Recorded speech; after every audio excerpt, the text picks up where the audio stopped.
좌우에 계신 분들과 함께 인사합시다. 사랑합니다. 축복합니다. 우리 몽골에서 온 샤이 잘 왔어요? 네. 네. 날씨가 오늘 낮에는 좀 많이 풀렸네요. 그러죠? 네. 그래도 새벽에는 이제 많이 쌀쌀해지고 그러고 있는데 왜 이렇게 추워지나 했더니 김장할 때가 다가와서 그런가 봐요.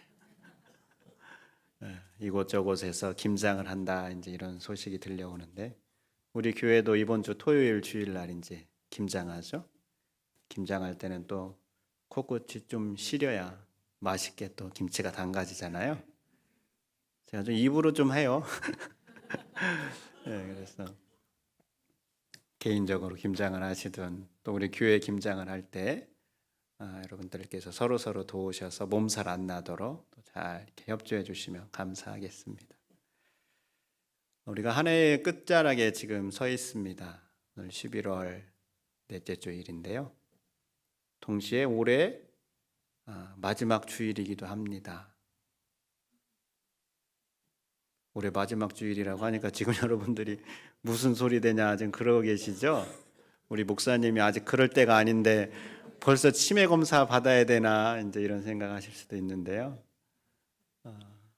교회의 달력, 그러니까 교회력으로는 이제 올해가 마지막 주일입니다. 다음 주부터는 이제 교회 대림절이 시작이 되거든요. 예수님이 오심을 기다리는 4주간의 절기를 대림절이라고 하는데 교회의 달력은 대림절을 한 해의 시작으로 합니다. 그러니까 오늘이 이제 마지막 주일인 것이죠. 교회력으로 한 해의 끝과 또 새로운 한 해를 맞이할 그런 위치에 서 있는 오늘 우리들에게 하나님께서 원하시는 것, 하나님께서 우리에게 들려주시고자 하시는 말씀이 무엇인가 오늘 우리가 귀 기울여 들을 수 있기를 원합니다. 예수님께서 이 땅에 오신 이유, 예수님께서 이 땅에 왜 오셨을까? 그 이유에 대해서 우리는 예수님께서 하나님께서 계획하신 구원의 큰 계획을 이루시기 위해서 오셨다. 이렇게 이야기할 수 있죠. 예수님께서 이루실 구원의 계획은 무엇입니까? 십자가에 달려 죽으시는 것이죠. 십자가에서 피 흘려 죽으심으로 하나님께서 계획하신 구원 사역을 완성하는 것이죠. 이를 위해 예수님께서 순종하심으로 이 땅에 오시고 3년간 공생의 기간 동안 여러 가지 일들을 수행해 내셨습니다. 그리고 드디어 3년째 되던 해 이제 마지막으로 십자가를 향하여서 발걸음을 옮기시고 있습니다.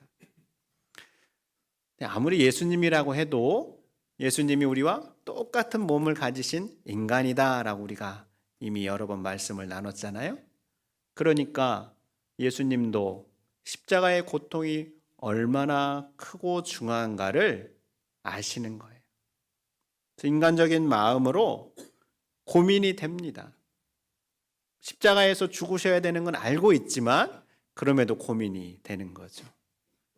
여러분은 고민이 될 때 어떻게 해결하십니까? 마음을 터놓을 수 있는 상대에게 가서 한바탕 수다를 떨면서 고민을 해결할 수도 있고 생각 없이 웃을 수 있는 코미디나 드라마를 보면서 고민을 해결할 수도 있습니다. 근데 우리 예수님은 고민을 어떻게 해결하고 계시는가? 32절 말씀 보세요. 그들이 겟세마네라 하는 곳의 이름에 예수께서 제자들에게 이르시되 내가 기도할 동안에 너희는 여기 앉아 있으라 하시고 이렇게 말씀하고 있습니다.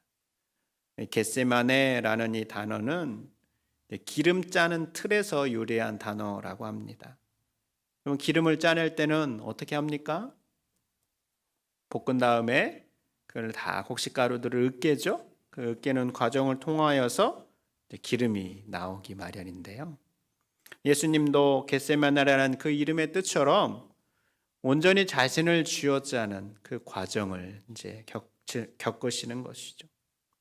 이러한 예수님의 모습에 대해서 누가복음에서는 기도하실 때 땀방울이 땅에 떨어지는 뭐와 같다고 그랬어요? 핏방울과 같이 되었다. 이제 이렇게 말씀하고 있습니다. 이것은 예수님께서 하나님 앞에 얼마나 자신을 극심한 고통 가운데 쥐어짰는지를 알게 해주는 구절이죠. 그러한 과정을 통하여서 우리 예수님은 기도하신 거예요. 예수님의 고민의 해결 방법은 바로 기도였던 것이죠. 그래서 이렇게 따로 기도하시기 위해서 12명의 제자들 가운데 베드로와 야고보와 요한 3명만 데리시고 따로 올라가셨습니다. 기도하러 올라가신 예수님의 심정이 어떠했는지 33절을 통하여서 우리가 볼 수 있습니다. 33절을 보세요. 베드로와 야고보와 요한을 데리고 가실새 그 다음 어떻게 하셨대요? 예, 심히 놀라시며 슬퍼하사라고 말씀하고 있습니다. 이 심히 놀라시며라는 이 단어는 여러분 우리가 너무 놀라면 말문이 막히죠?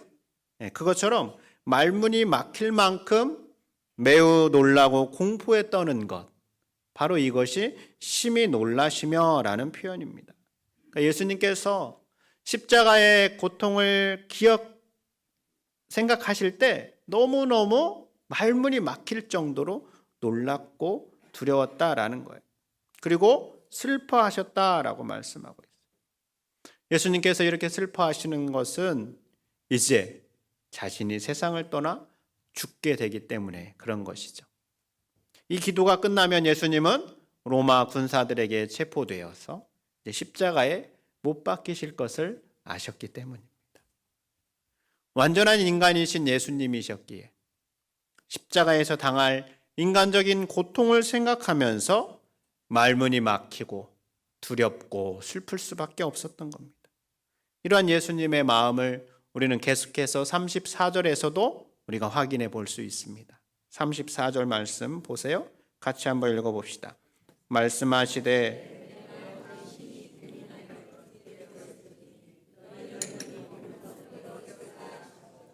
아멘.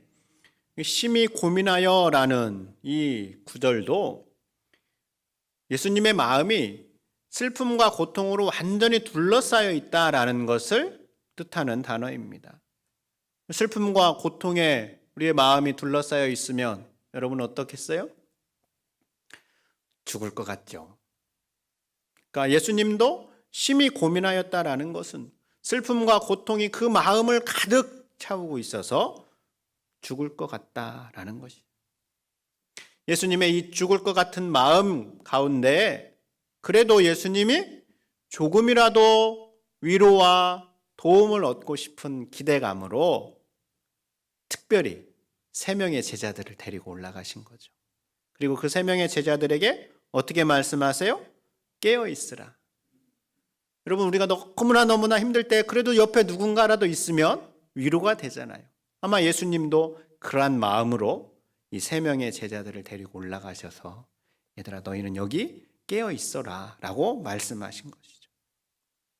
그리고 예수님은 자신의 마음 상태를 가지고 아버지 하나님 앞에 탄원합니다. 36절을 보세요.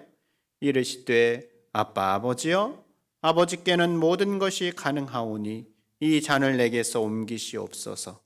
그러나 나의 원대로 마시옵고 아버지의 원대로 하옵소서 하시고.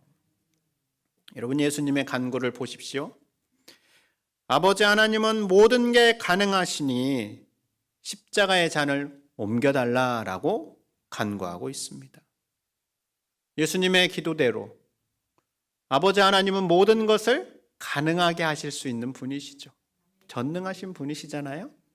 그래서 할 수만 있으면 십자가의 잔을 옮겨주십시오라고 간구하고 있습니다. 그러나 예수님은 마지막에 한 가지를 덧붙여요. 나의 원대로 말고 아버지 하나님의 뜻대로 되기를 원합니다. 예수님의 간구를 보면서 오늘 우리의 기도를 우리가 한 번쯤 생각해 보아야 합니다.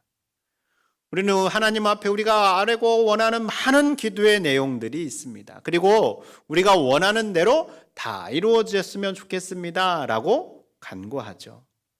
그러나 예수님의 최종적인 마침표는 어떻게 되어 있습니까? 나의 원대로 마시고 아버지의 원대로 되기를 원합니다. 그래서 우리도 우리 주님 앞에, 하나님 앞에 우리의 마음의 원대를 다 아뢰지만 최종적으로는 아버지 하나님의 뜻이 이루어지기를 원합니다. 이렇게 기도할 수 있는 우리가 되어야 될 것입니다. 이렇게 슬프고 두려운 마음으로 간절하게 기도하시는 예수님과 달리 여러분 제자들은 어떻게 하고 있습니까? 37절 앞부분을 보세요. 돌아오사 제자들이 자는 것을 보시고, 제자들이 어떻게 하고 있습니까? 잠자고 있어요. 예수님은 지금 내가 너무너무 두렵고 고통스럽고 슬퍼서 어찌할 바를 모르는데 제자들은 잠을 자고 있습니다. 고등학생 자녀를 둔 부모님이 이런 말씀을 하시더라고요. 자기 딸이 학교 갔다 와서 또 학원 갔다가 밤늦게 돌아와서 또 공부를 한다라는 거예요. 잠 안 자고. 그런 딸을 보고 있으려니까 자기가 어떻게 혼자 먼저 들어가서 잠을 자냐는 거예요. 그러면서 자기도 엄청 피곤하고 졸린데 거실에서 그냥 책 펼쳐놓고 딸이 잘 때까지 최대한 안 자면서 함께 있어 준다. 이제 그런 이야기를 하는 걸 들었습니다. 그럼 그런데 소위 제자라고 하는데 그것도 특별히 선발된 3명의 제자들이 예수님이 지금 극심한 고통 가운데 내가 죽을 것 같다라고 기도하고 계시는데 제자들이 잠만 자고 있는 거죠. 다른 성경을 보니까 예수님과 3명의 제자 사이가 돌 던질 만큼 거리, 그러니까 그렇게 멀지 않은 곳임을 우리가 알 수 있습니다. 그곳에서 예수님께서 온 힘을 다하여 기도하고 있는 걸 보면 제자들이 잠을 자야 되겠습니까? 안 자야 되겠습니까? 예, 안 자야 되겠죠. 그런데 그런 예수님의 모습을 보면서도 제자들이 잠을 자게 된 거예요. 한 명도 아니고 3명 모두 잠이 든 것이죠. 이런 제자들을 향하여 예수님께서 어떻게 말씀하십니까? 37절과 38절을 다시 봅니다. 돌아오사 제자들이 자는 것을 보시고 베드로에게 말씀하시되 시몬아 자느냐? 내가 1시간도 깨어 있을 수 없더냐? 38절 함께 읽어봅시다. 시험에 들지 않게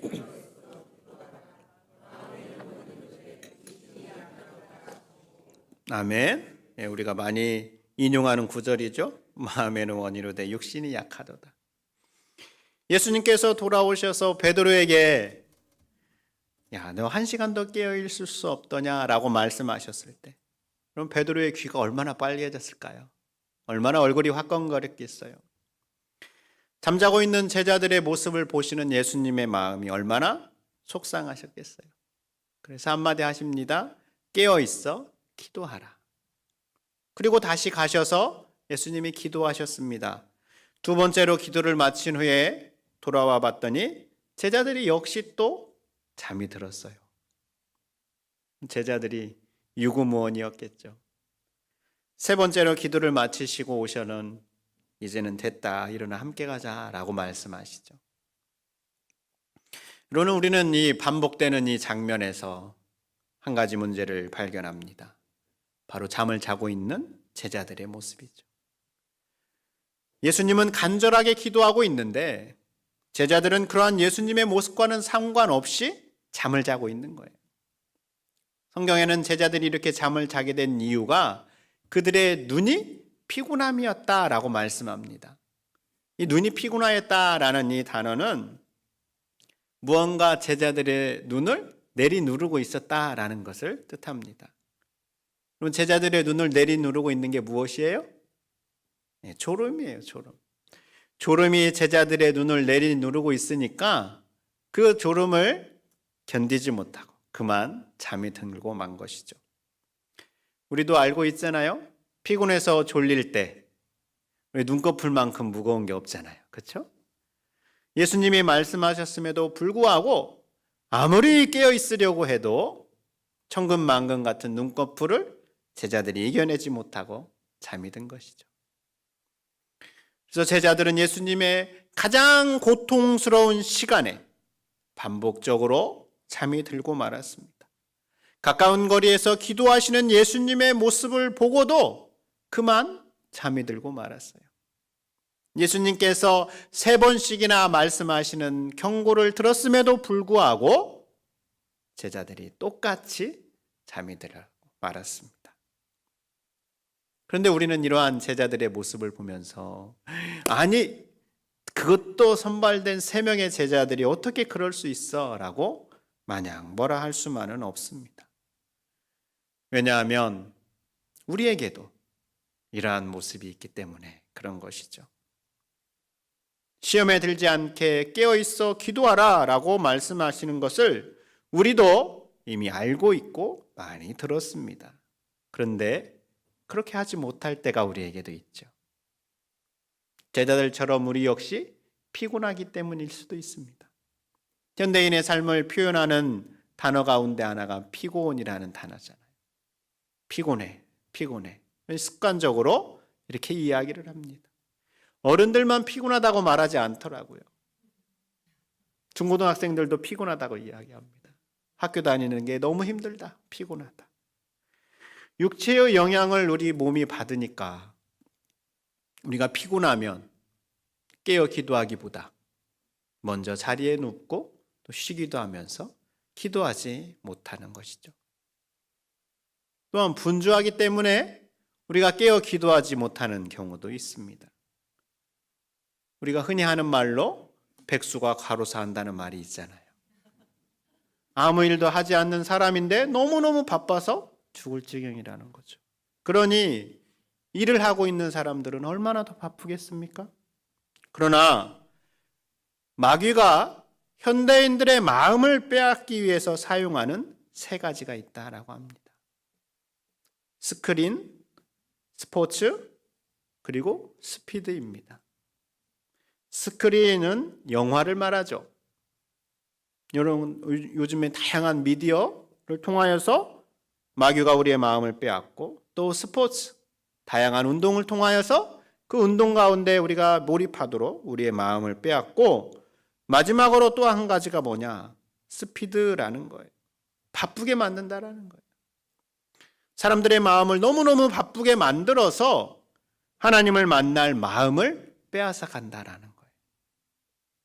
어린아이들은 학원을 다니느라 바쁘고, 초등학생들은 선행학습하느라 바쁘고, 중고등학생들은 입시 준비로 바쁘고, 대학생들은 취업 준비로 바쁘고, 청년들은 자신들의 앞길을 준비하기 위해서 바쁘고, 직장인들은 회사 일을 처리해내느라 바쁜다라는 거예요. 그래서 기도를 해야 한다라는 것을 듣고 알고는 있지만 우리의 머리에는 해야 할 많은 일들로 바빠서 기도할 수가 없는 거예요. 이처럼 우리도 제자들처럼 깨어요 기도하지 못하는 모습들을 가지고 있습니다. 그러나 이런 우리에게 희망이 있습니다. 예수님께서 제자들에게 행하시는 모습이 있기 때문에 그렇습니다. 여러분 나중에 시간 되실 때 오늘 본문을 몇 번이고 천천히 한번 읽어 보십시오. 저는 이 본문을 몇 번이고 읽어보아도 우리 예수님께서 피곤해서 잠든 제자들을 향하여서 꾸짖거나 비난하는 것을 발견하지 못했습니다. 오히려 피곤해서 잠든 제자들을 이해하시고 고개를 끄덕여 주시며 그를 격려하는 것을 발견하게 되었습니다. 잠들어 있는 제자들의 모습을 보시면서 너희가 그러고도 제자냐? 내가 기도하는데 조금도 깨어 있을 수 없냐라고 자격을 논하지 않으셨습니다. 마음에는 원이로되 육신이 약하도다라는 말씀에서 제자들을 바라보시고 이해하시는 예수님의 마음을 엿볼 수가 있습니다. 그렇습니다. 우리 예수님은 우리가 비록 예수님의 말씀대로 깨어 기도하지 못하더라도 그런 연약한 우리의 모습에 대해서 이해하고 받아주시는 분이십니다. 저는 이러한 예수님의 모습을 기도의 자리에 나갈 때마다 확인하곤 합니다. 여러분, 제가 여러분의 목사로 이 자리에 서 있지만 목사라고 언제나 기도의 자리에 충실하게 나가는 건 아닙니다. 때로는 저도 피곤하기도 하고 바쁘기도 해서 예수님의 말씀대로 충실하게 기도의 자리에 나가지 못할 때도 있습니다. 그래서 그런 제 모습을 제가 스스로 보면서 야, 네가 목사면서 어떻게 이러냐, 이렇게 스스로 자책을 할 때도 있습니다. 그래서 이러한 마음으로 기도의 자리에 나갈 때마다 우리 주님께서는 그러한 제 모습을 향하여서 백목사 왜 그랬어? 네가 그러고도 목사야? 이렇게 비난하거나 정죄하거나 꾸중하지 않으셨어요. 오히려 기도의 자리에 나갈 때마다 그런 저의 등을 토닥여 주시면서 그래, 잘 왔다, 그래, 이해한다 라고 하시면서 저를 받아주셨습니다. 만약에 제가 그러한 예수님을 경험하지 못한다면 제가 기도의 자리에 충실하지 못할 때마다 다시 기도의 자리에 나아가기 위해서 선뜻 용기를 내어 나갈 수 없었을 겁니다. 그러나 우리 예수님은 그러한 분이 아니십니다. 우리가 어떠한 자리와 어떠한 형편과 어떠한 상황에 있었던지 간에 피곤하고 바빠서 기도의 자리에 나아가지 못하더라도 우리가 용기를 내어 그 자리에 한 발자국만 나간다면 그러한 우리를 우리 주님은 이해하시고 받아주시고 우리의 등을 토닥여 주시는 분이십니다. 저에게만 그런 게 아니라 우리 모두에게 통일하게 말씀하십니다. 그리고 어떻게 말씀하실까요? 42절 말씀을 보세요. 함께 읽어봅니다. 일어나라, 함께 가자. 보라, 나를 파는 자가 가까이 왔느니라. 아멘. 자, 우리 예수님께서 어떻게 말씀하십니까? 일어나라, 함께 가자. 여러분, 지금 제자들이 어떻게 했어요? 잠만 펑펑 잤어요. 한 번도 깨어있지 못했습니다. 그런데 그러한 제자들을 향하여서 예수님께서 일어나라, 함께 가자라고 초청하고 있습니다. 내가 기도하는 동안 어떻게 잠만 잤어? 라고 비난하시면서 너희들은 내 뒤에 보이지 않게 저 멀리 따라와 라고 예수님 말씀하지 않으셨습니다. 난 너희 얼굴 보기 싫으니까 저리 꺼져 라고 말씀하지 않으셨습니다. 오히려 예수님은 일어나라, 함께 가자라고 하시면서 그 제자들을 초청하고 계십니다. 이 예수님의 사랑의 초청이 이 제자들의 마음 가운데 얼마나 큰 위로와 힘이 됐겠습니까? 그리고 그 마음 가운데 내가 주님을 향한 열심으로 내가 다시 한번 일어서야 되겠구나, 이러한 마음이 들지 않았겠습니까? 이러한 예수님으로 인하여서 우리가 알고 있는 것처럼 제자들은 훗날 예수님을 위하여 충성되어 일하는 참다운 제자가 되었습니다. 전투가 한참 벌어지는 한 전쟁터가 있었습니다. 그러면 전쟁터라는 것은 언제 적군이 나타나서 총알이 날아와서 죽을지 모르는 그러한 상황 아닙니까? 그래서 이 전쟁터에서는 밤새 경계 근무를 서기 마련이죠. 그런데 이 경계 근무를, 밤새 경계 근무를 서야 하는 한 병사가 그만 졸고 말았어요. 잠이 드는 거예요. 전쟁터에서 이것은 아주 큰일이죠. 근데 마침 순찰을 돕던 한 장군이 졸고 있는 그 병사를 바라보게 되었습니다. 장군의 위치니까 그 병사를 혼내고 규율대로 문책할 수도 있었는데 장군이 조용히 그 병사 곁에 서서 아무 말도 하지 않고 그 병사의 자리를 지켜주었습니다. 잠에서 깬 병사가 장군이 옆에 서 있는 것을 보고 깜짝 놀랐어요. 동시에 이 병사의 마음 가운데 큰 감동이 밀려왔습니다. 그래서 이렇게 말합니다. 장군님, 제가 이 은혜를 평생 잊지 않겠습니다. 다시는 졸지 않겠습니다. 이후에 이 병사는 누구보다도 충성스럽고 성실한 군인이 되었다라고 이야기합니다. 여러분, 우리 예수님 바로 이러한 장군과 같은 분이시죠. 성도 여러분, 우리가 제자들처럼 여러 가지 이유로 졸거나 잠이 든다 할지라도 우리를 향한 예수님의 자세는 변하지 않습니다. 우리를 이해하시고 우리를 향하여 손을 내미시고 우리를 향하여서 일어나 함께 가자라고 초청하고 계십니다. 2000년 전에 오셨던 예수님, 지금도 우리와 함께 하시는 예수님, 그리고 다시 오실 예수님은 여전히 우리를 향하여 손을 내밀고 계십니다. 그 예수님의 손 내미심 앞에 우리가 반응할 수 있기를 원합니다. 주님의 손을 붙잡고 주님과 더불어 다시 오실 예수님을 기다리면서 대림절을 맞이하는 우리가 될 수 있기를 바랍니다. 기도하겠습니다.